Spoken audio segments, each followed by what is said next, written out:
Well, it's been a couple weeks since we've talked to our livestock marketing specialist, Derrell Peel. And Derrell, there were some new USDA reports released, including the cattle on feed report. So what did that July report, show? The monthly cattle on feed report for July shows the on-feed inventory is down about 1.3% from a year ago. We're finally seeing these numbers tighten up, and that's really important.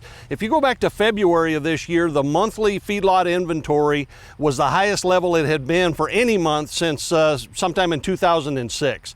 So we carried over some cattle from last year, and that's created all kinds of problems in the fed cattle market this year. But what's happening now is seasonally those numbers are sort of falling out from under that packing capacity constraint that's been a problem for us. So what about the mid-year report?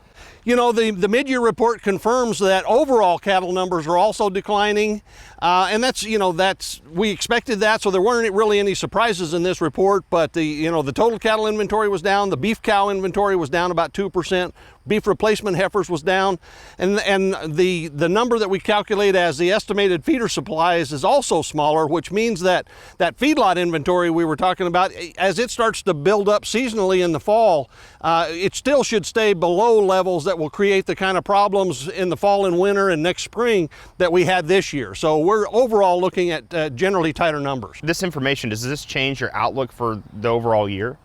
It really doesn't. I mean, it kind of confirms what we've been expecting. I think it adds a little bit more emphasis to it, if anything. We sort of thought all along that the second half of the year, or at least by the end of the year, that we would be in substantially better shape.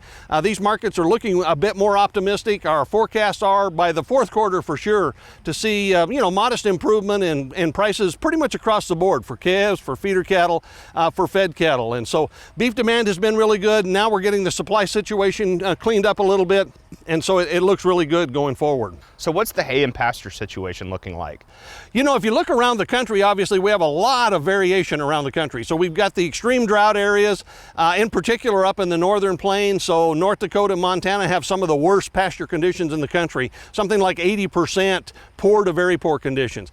In the Southwest, where they have had drought for most of the last year, New Mexico, for example, has recently gotten some summer monsoon rains, and that's actually improving their conditions a little bit. In Oklahoma, most of the state has gotten quite a lot of rain, unusually large amounts of rain, and so pasture conditions look very good. It is very humid now because it has finally turned hot. The hay situation's a little more variable. Obviously, the drought areas are not making hay.